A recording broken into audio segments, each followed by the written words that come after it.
The golden age of television continues. Welcome to Watch Mojo, and today we're counting down our picks for the top 10 best TV shows of 2018. I almost forgot. Brought you a nice hot cup of antimatter. I usually only drink decaf antimatter. 2018 has been an absolute roller coaster of a year. I've made a severe and continuous lapse in my judgment. Click the link below to find our best and worst of 2018 videos for a look back at all the awesome and crazy things that happened. For this list, we're taking a look at new shows and ongoing series that defined television in 2018. Open the gate! Open the gate! Number 10. Maniac. This Netflix miniseries reunites Emma Stone and Jonah Hill over 10 years after Superbad, although Maniac has more in common with Black Mirror and Inception. Stone and Hill star as two lost souls who sign up for a pharmaceutical trial that takes them somewhere over the rainbow. It's time to start your lives again.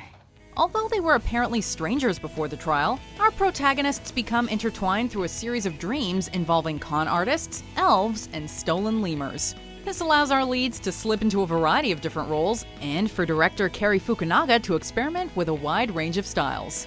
For the viewer, it is a twisted ride as we accompany these characters from A to B to C. Welcome back, subjects. Number 9. Killing Eve Season 1.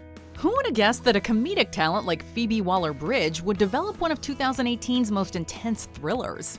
That's not to say Killing Eve is without its darkly humorous moments. How would you kill me? I'd paralyze you with saxitoxin and suffocate you in your sleep. In fact, the comedy only adds to the tension, as we're never sure whether to laugh or fear for the characters. Did you make this? No. Your husband? Yes.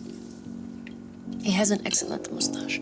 Likewise, it's not easy to define the relationship between Sandra Oh's Eve and Jodie Comer's Villanelle. One's a determined MI5 officer, the other is a psychotic assassin, and both are obsessed with one another. You could see these women killing each other, but you can also see them falling in love, making for an unpredictable showdown between two captivating actresses.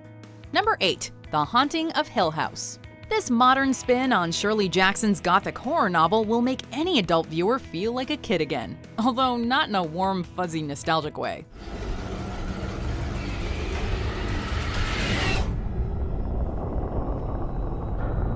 Rather, it takes audiences back to a time when the supernatural seemed more plausible, bringing back the fear of creatures that go bump in the night. The series centers on the Crane family, who grew up in the mysterious Hill House and are still traumatized by their experiences there. In addition to being chillingly crafted, The Haunting of Hill House is one of the most well-edited shows of recent memory, seamlessly blending the lines between the past and present, as childhood demons return to open old wounds. Number 7. Sharp Objects.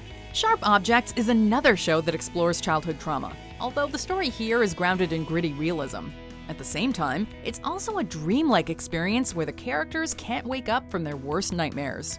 With echoes of True Detective and The Killing, this HBO limited series is an atmospheric adaptation of Gillian Flynn's first novel. Everyone always says you're the prettiest girl in Windgas. Amy Adams gives a hard-hitting performance as Camille Preaker, an unstable reporter who returns to her hometown, where she must confront both her inner demons and a woman in white who's been murdering young girls. Just as he did in Big Little Lies, director Jean-Marc Vallée packs every scene with building dread, amounting to a jaw-dropping payoff. Number 6. Barry Season 1. Some of William Shakespeare's most celebrated plays begin as comedies, and then take a sharp turn into tragedy. Hey man, you must be Betty. I'm no cocaine. Barry is also in the spirit of a classic tragicomedy, finding an unlikely balance of side-splitting humor and gut-wrenching heartbreak. You weren't in class today. Yeah, no, I know. Brian was very upset. Bill Hader plays the titular Barry Berkman, a former U.S. Marine, a hitman, and an aspiring actor. Searching for a new identity, he adopts the stage name of Barry Block, which might be the most complicated role he'll ever take on. The Queen, my lord, is dead. This HBO series not only brought Hader his first acting Emmy, but also resulted in a long overdue primetime Emmy for the great Henry Winkler, who steals every scene he's in as an oblivious acting coach. Number 5. Westworld Season 2. The second season of Westworld saw the hosts finally taking control of their own narratives. At least, that's what we're led to believe. Since this is Westworld, it's rarely clear what's real, what's artificial, and who's trustworthy. That reckoning is here. The days of white hats and black hats are long gone, as not even Dolores can be classified as a hero or villain at this point. Each character is a riddle, wrapped in a mystery inside an enigma, ultimately asking the greatest question of all: what does it mean to be human? I remember every inch of these hills. While the entire cast delivered stellar work this season, the standout was arguably Tandy Newton, who won a Primetime Emmy for her supporting role. Number 4, The Handmaid's Tale Season 2. Since the first season dominated almost every major category at the Primetime Emmys, The Handmaid's Tale had great expectations to live up to going forward. You have quite an adventure ahead of you. This Hulu series was every bit as thrilling, devastating, and relevant in Season 2, however, showcasing phenomenal performances from Elizabeth Moss, Yvonne Strahovski, and Ann Dowd, among others. The show also managed to become even more shocking, which left some viewers divided.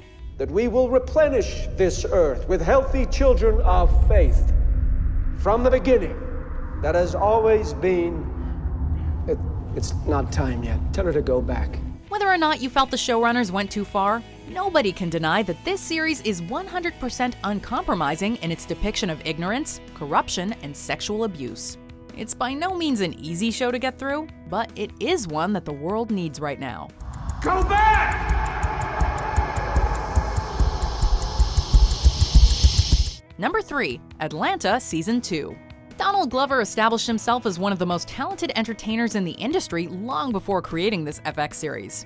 Throughout the first 2 seasons of Atlanta, though, Glover has only grown as a performer, storyteller, and director. Lederhosen? Das sind echte Lederhosen. Ja? Richtig bayerisch. Ja. Wirklich? Ja. Ding ding, how about some service?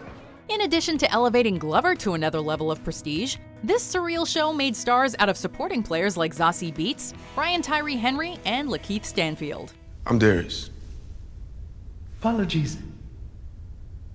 I'm Theodore Perkins. Please. Call me Teddy. Season 2 also marked the debut of Teddy Perkins as himself. Of course, this hilariously turned out to be Glover in whiteface. Oh shit! Oh shit! Oh, what happened? We're not sure who's creepier, Teddy or Florida Man. Number 2, The End of the F***ing World Season 1. Among all the shows on this list, this adaptation of Charles Forsman's graphic novel is the one that's most likely eluded you. Hey. I've seen you skating. It's pretty shit.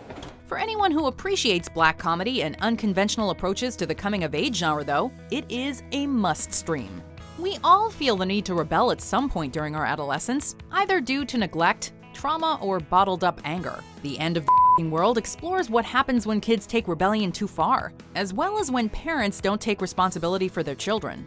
Alex Lothar and Jessica Barden give breakthrough performances as James and Alyssa, who both capture the darkest side of growing up. I've just turned 18, and I think I understand what people mean to each other. Before we unveil our number 1 pick, here are some honorable mentions. Milk, lemonade, around the corner, 2 emojis made. The turd burglar was a different animal. It's the ice, Georgie. It's only the ice. We're going to the Catskills! Hallelujah, happy before the judgment day. All of them? All of them. Set the weirdos free and see what happens. You want to be respected, you gotta make yourself useful. Number 1, The Americans Season 6. The Americans started to shake its underrated status in its final season, winning the Emmy for Outstanding Writing for a Drama Series. Matthew Rhys also took home the Lead Actor in a Drama Series award for his multi-layered performance. Rhys wasn't the only one who turned in an acting tour de force, as Kerry Russell, Holly Taylor, and Noah Emmerich rounded out this extraordinary ensemble. This sends you to jail. 20 years, 30 years, they don't care what I say. In the end, every major character had to choose what's more important: loyalty to one's country or loyalty to one's family and friends. There's no easy answer, leading each character to a final destination that may not be the happiest, but is certainly the most fitting for this enthralling series. Do you agree with our picks? Check out these other great clips from WatchMojo, and be sure to subscribe and ring the bell to be notified about our latest videos.